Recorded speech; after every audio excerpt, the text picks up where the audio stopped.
Go. If you're an investor, you don't lose money in real estate because the market turns. You lose money because you made a rookie mistake before you even close. So let's make sure that's not you. If you're a first-time investor, this episode could save you thousands.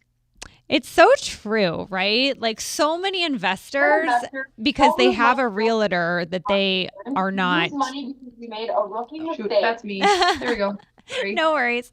But no, a lot of investors, what happens is they choose a realtor that doesn't understand real estate investing. So then they lose money on the front end of the deal without even knowing it. Yeah, and I've seen mistakes like this firsthand, and it's hard to watch through some clients that maybe, didn't consult or do all of their homework ahead of time, or they listen to their emotions versus following the numbers. So there's just these different tips that are really important to keep in mind so you don't lose thousands. Yeah, and really the number one thing is you need to pick a realtor that really understands real estate investing, especially if you're new to it. And most realtors just don't because they sell houses to home buyers, so they don't necessarily understand what to look for from an investor point of view. But then if you hire that person, you also should listen to them. Because I can't tell you how many people hire me and then, they want to do something different, and that's okay, but these mistakes can cost you in the long run for your investments. Yeah, and I think that, some realtors will say they're investor friendly or they have experience with investments, but they don't have any themselves. And, you really want somebody that has had them themselves, that has rolled up their sleeves and done the trial and error and has made the mistakes and has learned from doing versus, the textbook knowledge, right? I mean, we need somebody that knows what they're doing. Well, because we've all sold investors property, right? Like there's a lot of realtors that work with investors that don't own anything and they sell somebody something, but they don't understand all the hardship that person went through because it was the wrong property. And people like us know the ins and outs of the business. Like I'm working with a guy right now. He's going to buy his first condo. He's going to live in it, but he wants to eventually rent it. So he wants to buy it as an investment kind of property. And you can get a 2-1 in this area a lot cheaper than a 2-2, 2-bed, 1-bath versus 2-bed, 2-bath. The problem is it's really hard to rent a 2-bedroom and 1-bathroom, like really hard because nobody wants to share a bathroom. And it's only about $400 more a month in your monthly payment, right? And so what I'm trying to explain to him is, yes, you can get it cheaper, but it's going to be so much harder to rent. So you have to weigh this stuff in. And it's just these little things. They're really small, right? But they're a big deal in the long run. Yeah. And so it's important that, and that's what we're going to be talking about today, is it's so important to know exactly what to watch for. And that bathroom bedroom mix is one of them. People don't want to share a bathroom, so there's these things. We're going to talk about it today. So let's unpack it. Yep, absolutely. So your first mistake, I thought this was a good one, was chasing the deal instead of the data. And this is where your emotions kind of get the best of you. Yeah. I mean, sometimes you walk into a property and you get the feel of, oh, this is it. But you fail to look around at the neighborhood or at different delayed or deferred maintenance, I should say. So there are all of these factors where it's like, yes, it might feel like the one, but is it really checking all of the boxes? Are you using your brain instead of your heart to make your investing decisions? Yeah. And I always tell clients, I take a lot of investors out and a lot of them are 1031s, right? So they have to find something within 45 days. So we're kind of crunched. So we'll go look at like 10 deals and they'll fully emotionally fall in love with one of the deals. Like they'll be like, I love this house. And I always say to them, we got to wait till we get home to crunch the numbers. Like I know you love this one, but this other one that you don't love as much, it actually makes more financial sense, and you have to remember that when you're shopping, because as an investor, you have to remember this is not where you're living. As a home buyer, very different. But as an investor, this is all, it comes down to the numbers and nothing but the numbers. I mean, you have to like the home. I always tell the investors, like, you have to feel good about it. You can't hate it. But at the same time, it really comes down to the data. What's your expenses? What's your income? Is it a place somebody would want to live? And that's it. Yeah. And, I think you have to keep in mind, like, don't ignore your expenses, know your rental comparisons. You get the feeling when you walk through the property, but you have to revert back to the basics and don't chase the deal. You can't be desperate just to, I want to add one more portfolio to meet, one more property to meet my goal this year. You have to set all of that aside and really boil it down to the basics. Yeah, and that's the thing too is going into it and saying, okay, this deal's listed at 500,000, it only makes sense at 460, right? So that is your final and best offer because that's what it makes sense at, and not going above that offer because they say no. Like you have to be really disciplined in that. Now, when you have a 1031, that's harder because you're on a time crunch. Mm-hmm. But if you're just an investor that's just buying something, and you have to wait for those, right deals to come along. And they're hard to find right now. It's not like you can easily find a cash flowing deal. So you just have to know at what number it starts to cash flow. Yeah, and I think deferred gratification is one of the skills that is the most underlooked in real estate, in the business, because you can get caught up in the frenzy of chasing a deal. But, waiting is a skill that takes practice, and it's so important because you don't want to chase the wrong deal. I know. I have clients sometimes they hire me and they're like, just so you know, I'm going to be really picky. And I love that because I'm like, yeah, like that's fine. Because what it is, as an investor, you're wanting that deal that works, and I have to correct some people too, because they'll call me and they say, I just want a really good deal.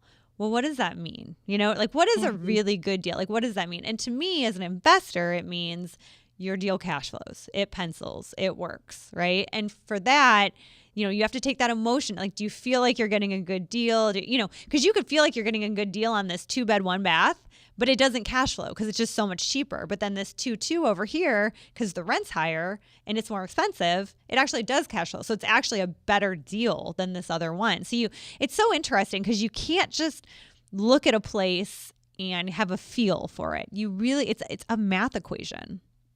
Yep. Taking the feelings out of it and going back to the math. It's hard, it's hard. Like I was showing an investor the other day. She's like, I could see myself living here one day. I was like, no, that is not how we're looking at this. Like, this is an investment property. Like, you're not going to live here. Like, this is, if you happen to one day, great, but that's not, those are those emotions. Like, I could feel myself living here. I could, and it ended up being a great deal. We ended up buying it. It was awesome. Cash flow's great, but that's not how you want to look at an investment property. No. Absolutely not. Which, talking about math, brings us to mistake number 2, underwriting and your expenses. So you could underestimate your expenses, and that is a huge mistake. So, you want to be realistic. You don't want to overestimate everything because then nothing's going to work. Mm-hmm. But you do really want to dial it in and do your due diligence. Get an insurance estimate. Talk to the county about what the taxes are going to be increasing to next year. Actually get the real data and information versus underestimating or even overestimating, because you're not going to get a deal done either way then. Yeah, you can do either. But you're right. Most people underestimate. What they really lack is the capital improvements, the big stuff, the roof, if you're in a condo, the parking lot, like different things is what people really miss. And also HOAs. HOAs are a big one right now because they keep going up because expenses keep going up. So you have to really look at an HOA and look at all the deferred maintenance on a property. Ken and I were out in Vegas yesterday, and he has a condo out there, a couple condos, and we were looking because we're debating on listing them or re-renting them. And some guy from, that just lives there walks up. He's like, this HOA is great. I've been here 5 years. I've only had a $5 increase in 5 years. And, he like strolls away, all happy. And Ken's like, there's so much deferred maintenance. Like, he knows an assessment is coming on this building because, the parking lot's all chipped up, the roof, you can see the cracked tiles. Like, you can see all this deferred maintenance that the HOA is not addressing with their $5 increase in 5 years. So there's an assessment. So you have to look at that stuff too. You have to look at the health of the HOA, the property taxes, how much those have went up, like all these things. And people, they budget for day to day, week to week. They don't budget putting away money for these big projects. And eventually you're going to have to replace the roof. And eventually you're going to have to replace the air conditioning unit. You just are. And I think it's so crazy that you say it's only gone up $5. To you and I, we both know that that's a red flag. Yep. To an average person that doesn't have experience with it, they're like, this is great. But $5 when everything else has gone up, you know it's deferred maintenance, or their balance in the HOA fund is like negative. So those are major red flags to look for. It's so wild to think that, it is somebody thinks it's a good thing. It is major red flags. And, people get worried when there's like an HOA assessment, like, oh, there was a $10,000 assessment. That can be concerning, as a buyer, because it depends on the health of the HOA now. But it's almost like if they gave everyone a $10,000 assessment, hopefully that got all the numbers back up in the account so that the account is in healthy financial shape, then I wouldn't worry about it. Now, if it's $10,000 and you get the financials and they still have no reserves, that's different. But, it can actually be a good sign, because inflation went up a lot the last few years and HOAs did not account for that, and they typically don't. However, if the balances are not good and the reserves aren't good and there's been no special assessments, you can probably guess that one is coming there. And when you put an offer in, you do get to take a peek under the hood and look at the financials. And that's really important on an HOA deal. Yeah, for sure. And, you mentioned things like the furnace or the major mechanicals, roof, things like that. So best case scenario in my mind is you go in and all of the big things are done. The roof is done, the mechanicals have all been updated, but let's just say the walls are beat up, or, it's just kind of dirty. Like, those are all just cosmetic things. It's like if you have the right location and the right property that doesn't have deferred maintenance, but it's just like dirty, dingy, and needs some cosmetic facelift, that's where you can find some really good deals. Yeah, and you have to account for vacancy too, because you put vacancy, and I swear nobody that I work with accounts for vacancy. And realistically, you're not having one tenant move in and 3 days later, or move out, and 3 days later the next tenant move in. You're going to have sometimes you get that, but sometimes you might have a month or two of vacancy. And this can be really burdensome on a new investor. And what happens, because I've seen it, is you don't have the money to cover the expenses and you didn't save anything for it because you were month to month. And then you rush to get anybody in that property because you can't afford for it to sit vacant for 30 days. So you get the wrong person in. You soften your criteria for credit and background check. And then you're in a real bind, because then if they don't pay you, then you have to evict them. I mean, it's just like this swirl of not good, right? That you rush to get somebody in because you have that pressure. So you always need to account for 5 to 10% of your earnings going into vacancy. And then that way, you should be able to, until sometimes you get a padding. Like, I have a lady that's been there for 5 years. I don't keep doing that because I have plenty of money in the account for that now. But you need to have a few months of expenses in the account and assume that it might take 60 days to rent the place, okay? Hopefully not, but it might. So you definitely need to account for that, because that panic is always what gets new investors in trouble. Shoving the wrong tenant in there because you don't have the money for it to sit vacant. Yeah, and that's the fair point. Even if the local vacancy rate, people say it's 3%, still factor in for that 7 to 10. Be a little bit more realistic with it, because then you're not forced into being in a hurry to place a tenant or whatever. Like, you don't have to make a split-second decision. You can take your time and make better decisions that way when you do have reserves or when you have factored in for vacancy. Absolutely. And I'm telling you, I literally know a girl this has happened to right at this second. It's a friend of mine that does, the friend that never listens to you, but she cannot have this house sit because she does not have the money for it. And she didn't have it rented before the other person moved out. And I told her, don't lower your criteria. Well, she did. And she moved this person in, and he keeps paying her 15 days late. You know what I mean? The money is supposed to come in and he pays a portion here and a portion there.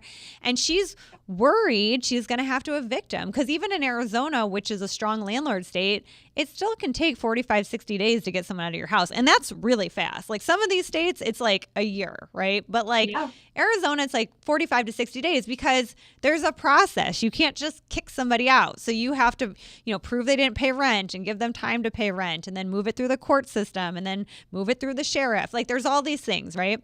She doesn't have the money for that. So the stress of, I don't have a tenant because I don't have the money to, have this thing sit vacant for 30 days. Well, guess what? Now you have someone living in it and you have to pay to do the eviction on top of someone not paying you. So her stress level did not go down. But if she just had 2 months of reserves where she could find a great tenant, that really helps your odds of not having to go through all that stress.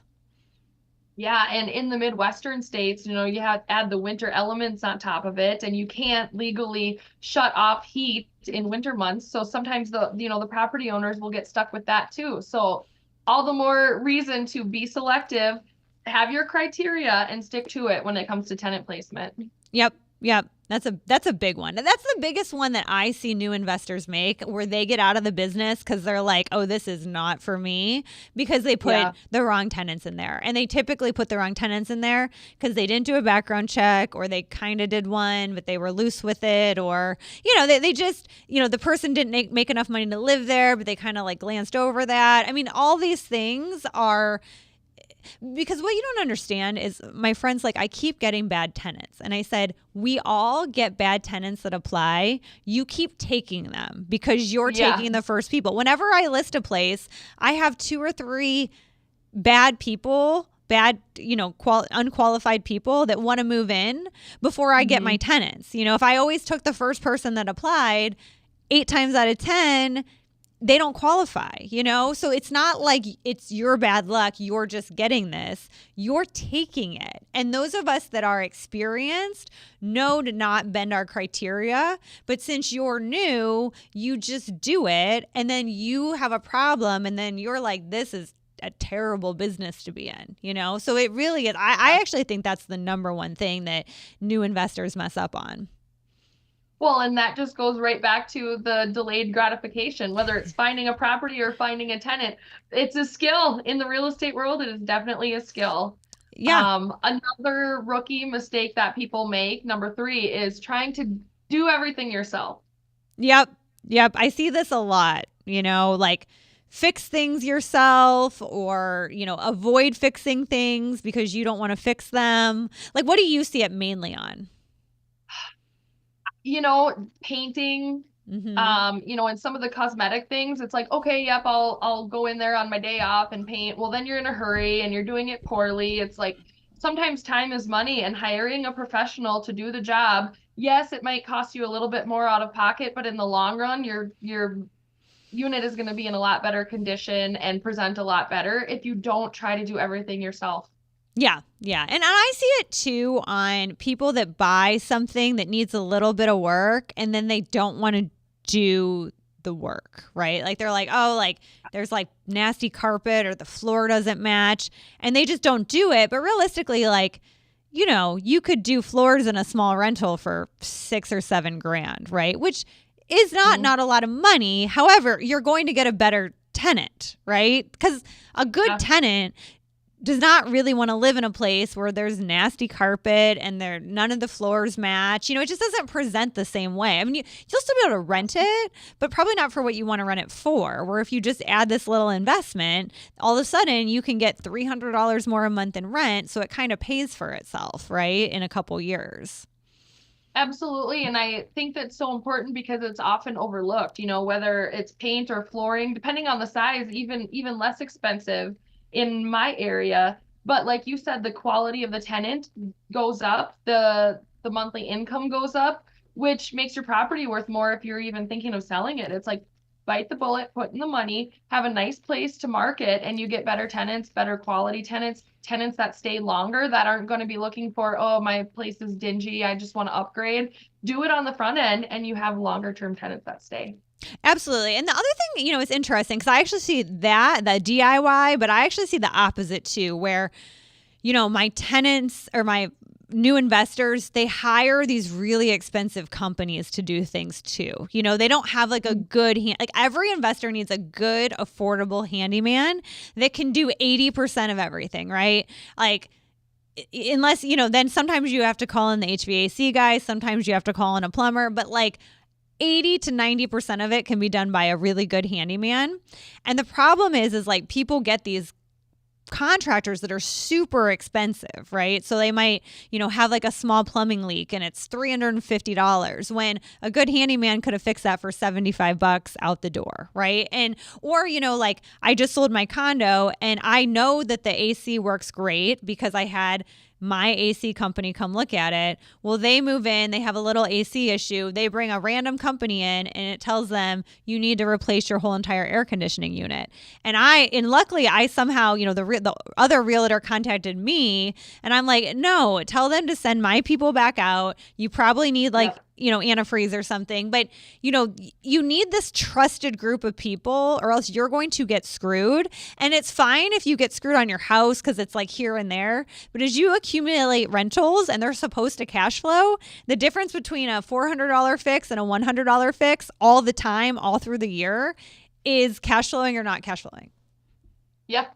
Yeah, that's exactly right. And I think that, you know, time too is a currency. So it's like if you're sending somebody out there, you know, or you don't have to get several bids because you already have worked with that trusted handyman. So you're not calling 3 plumbers for 3 different bids. You know, you kind of have your process and your team all dialed in, and that makes everything so much more seamless, especially as you accumulate or grow from one rental to a handful and then on. Yeah, you need your team to grow with you and you cannot deviate from that team. Like even if the tenant has to wait a couple days, they have to wait a couple days because you need people that you can trust. So if they say you need a new unit or you need this really expensive repair, you actually know that they're not lying to you.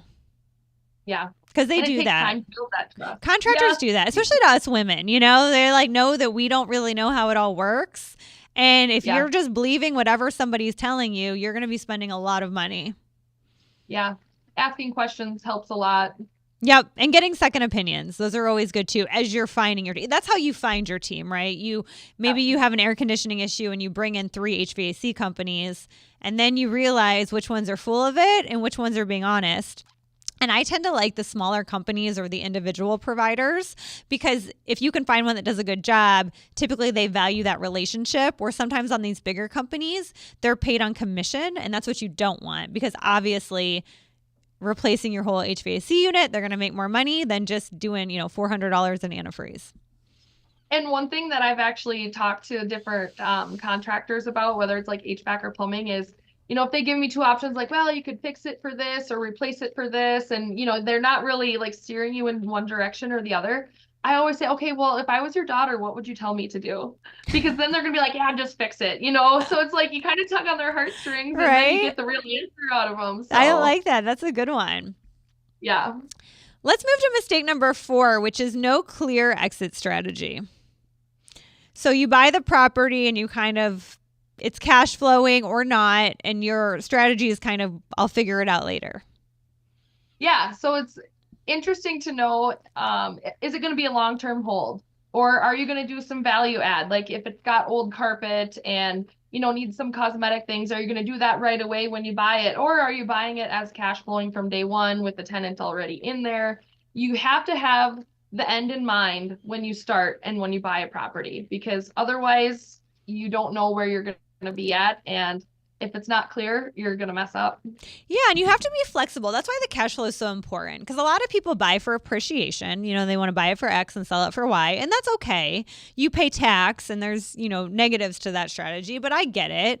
However, the problem people get in is when it's not cash flowing and the value doesn't increase like you thought it would, and you're not making money on it, then it just becomes a big headache. So that's why the cash flow is so important, because the cash flow allows you to hold it or sell it. Like I'm going to list my condo in January, but it cash flows. So like if it doesn't sell in a couple months, I'm probably going to throw another tenant in there and just try again when the market's a little busier.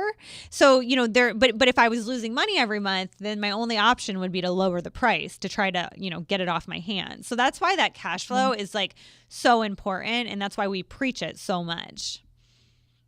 Cash flow is important and appreciation is great, but never bank on it. Like, yes, it's kind of like, I look at it as the cherry on top. Like appreciation is great, but it has to cash flow from day one, or with a minor modification, it, has to cash flow if you do something to it. But ideally and ultimately it should cash flow from day one. And, maybe you're doing a value add and then that you're going to refinance, or, you're going to burr it, like where you buy, rehab, refinance, repeat, and you keep that and it's a long-term hold, then But if you don't have a plan, you're going to overpay or you're going to make a bad investment decision because you don't have the end in mind.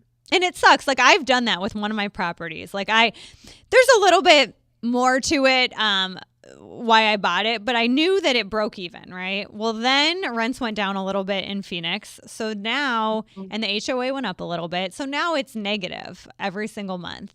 And of course, this comes a property that needs a new roof. So what do I have to do? I have to take from another property to then pay. It's definitely not as fun, right? Because now I'm feeding it. And then additionally, when it needs something, I'm feeding it more.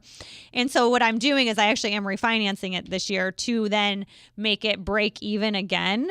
But now like my basis is even, because of all the expenses and things that have went up, and it's just not as fun, and I wouldn't do it again. It was a good learning lesson for me. I don't regret buying it because I know in the long run this is going to be a great property, but I also can afford to feed it. Like if you can't afford to feed it, then that even sucks more because now you're working a second job or stressing how you're going to pay or trying to up the rent with a worse tenant. You're doing all that. I at least don't have to do any of that, but it still sucks pulling from these cash flowing properties to dump into this non-cash flowing one, especially when I had to replace the roof. So I do think that, these are lessons that like we're trying to teach you that you just, you have to learn some of them on your own, but it's better to learn it through people. Yeah, exactly. And if you don't have a clear exit strategy and, life changes or you have a job change or anything like that, and you, make a poor decision and you are upside down or feeding it a little bit every month, you never know when your circumstances can change. And then what does that do for the long-term economic viability of that property or of your whole financial picture? So you really do have to do your due diligence up front and have a plan. Yeah, absolutely. And that brings us into mistake number 5. And so many people do this, but treating your rental like a hobby and not like a business. Mm-hmm. That's a really good one because, if you're commingling your accounts or, missing your receipts and not getting them to your bookkeeper or keeping track of it yourself, then you're not really able to know your full profit or loss on the property, your return on investment, and all of those things are really important. So it's important on the financial side, but then you flip side to the tenants and it's, they call you up and say, my dog ran away and I haven't been able to work because I'm looking for it or whatever, and they're late on rent. Well, you have to treat it like a business. Like, yes, it's okay to have empathy on certain situations, but if you give an inch, tenants can sometimes take a mile, and that's not the greatest thing either. So there's all of these facets where you want to totally treat it like a business because it is not a hobby. I mean, it's, financial livelihood. And your tenants are not your friends. And I actually had to learn kind of, not that I was ever friends with my tenants, but when I first started, it was like I knew my tenants. I chatted with them all the time. I knew when they were getting married, and I, knew all the problem with that is that then they think that you're their friend. And then when they can't pay rent, it's a much weirder conversation because you have this relationship, and all of a sudden you're like, yeah, it's okay if you're a few days late.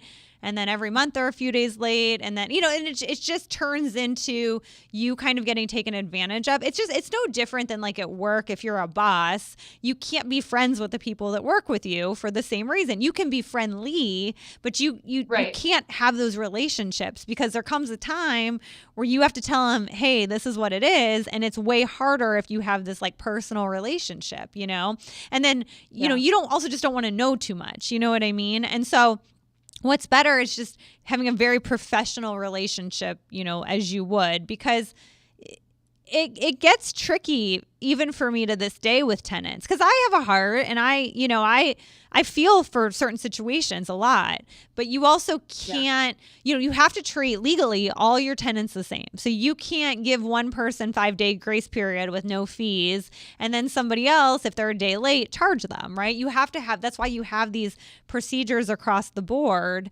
And, those relationships kind of get in the way of it. It's just better to have a very professional relationship. And it's a big one, because it's so easy to want to be friendly. And typically when people move in, everything's good and everyone's nice. And, but sometimes that can change.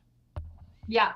Well, and I think it's maybe a little bit harder in the rural areas where we're such a small town, where it's like, my family knows you or knows your cousins or, whatever it is. So it really is hard, and it is a fine line, because like you say, you have a heart, but at the end of the day, it still is business. So where does that line fall? And, making sure that you're making a business decision on everything, all of the above. What is a rental rate? If you feel like you want to give somebody a deal, which if that's a business decision that you make, that is, an option. But then how does that affect your financials going forward? Because what if they stay for several years?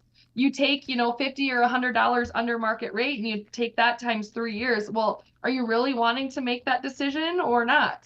Plus sometimes you can screw your tenants that way too. So during COVID, I felt really bad for my tenants, because, there's a lot of financial, so I didn't raise rent for like 3 years, right? I just kept it the same. Well, then all of a sudden I'm looking at my financials and I'm like, oh my God, my HOA went up. This went up. The rental rates are extremely higher. So I had to raise rent on my one tenant $900 a month. I had to. I was so... I really should have been doing 200 here, 200 there, because that's what rental rates were doing. And she was already a little under market. Well, she got really mad at me. And I can't really blame her, because it kind of blindsided her, right? But it was my fault, because I wasn't gradually increasing it on her. And I was doing it to be nice. But then at the end of the day, she was upset. She was still a little bit below what she told me to pound sand, and she was moving. But then a couple weeks later, after looking around, she stayed. But it was because I wasn't overcharging her. I just, as a landlord, you can't be that negative. Like, you can't, because that's going to catch up with you. And we're seeing it now as our rents have went down a little and expenses have went up. Like, there's good and bad sides to the business. But here I am trying to be so nice, and then it backfires on me, because now she's not like, well, you saved me all this money for the last 3 years. It's like, you're screwing me over, and I got to figure out now how to budget this $900 increase. And it was crappy. I mean, I felt bad about it. I shouldn't have done it like that, but that was my lesson. So, you have to make sure, you don't want your tenants, they can be a little under market, but you don't want them way under market, unless you just plan on riding that out the whole entire time they're there, because that doesn't benefit you. And these big increases don't benefit them. Yeah. And it is important. I had something similar where, a renter of mine, they were going to leave too, because I said, hey, insurances went up 25%, property taxes went up 30%. There's a local levy. Now there's this rental ordinance that has a fee, all of these things. And I said, I'm not raising rent to put more money in my pocket. I'm raising rent just to cover the expenses of the property, essentially. And they went out, they did their research, they looked at 3 different comparable properties that were in the area, in the same vicinity, same condition, bedroom, bath count. And what did they come to the conclusion of? They were still about $150 under market rate, even after me raising the rent. And instead of getting all mad and angry about it, they, said thank you and sent me a thank you note in the mail. And it's like, I'm not trying to be the bad guy, but it is a business. And I'm okay with this rate, and you're still under market rate, and it's a win-win situation, which I think is the best case scenario. It is. It's just, but once again, you have to, so they might be upset with you. Like, that's why you have to just keep those lines like super clear as far as like friend versus tenant, Yeah. Earlier in the our conversation, you mentioned, taking some funds from one property to cover another. Do you have separate accounts for every single property, or is it more so in your bookkeeping? I do. So when I move it over, I move it to myself and then I move it to the next property. So I don't move it from like straight from one to the other because they're all different accounting. So you can't do that. Or you can, but it would make it a lot more confusing because they each have their own. And I think it's good to have their own separate accounting. For one, they're each their own business, their own LLC, but also just so you know, like this one made this much this year, this one made this much. It's very telling at the end of the year to see, what all your properties are making. But yeah, so that's kind of how I do it. How do you do it? Everything that's in my LLC, I have a couple properties in the LLC. So if I buy another one, I'll probably start a new one just so there's not so many in each individual LLC. However, I do have my monthly bookkeeper that codes each expense to each property. So I can still, have a report at the end of the year that says, okay, on this address, I made this much. On this address, I went backwards a little bit because we had some capital expenses come through. So I can still tell which properties are outperforming the others, but it does run through one LLC right now for the ones that I own myself. Yep.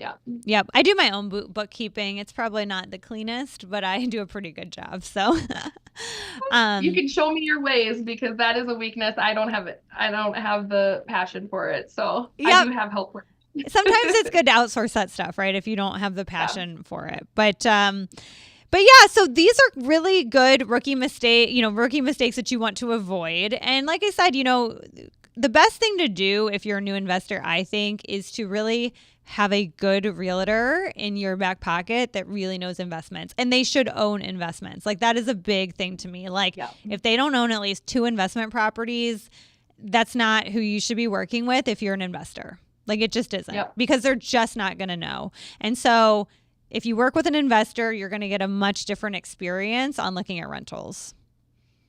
Yeah. And there's a lot of other educational tools too. We've got some books, some podcasts and things that we can share in the comments. There are resources that have helped both of us get to where we've been. And if this episode has helped you at all, please share it with somebody that needs it. Feel free to reach out to either Danille or I at any time, and we'd love to continue the conversation. Yeah, our contact information is just going to be in the bottom there, and we'll see you guys next week.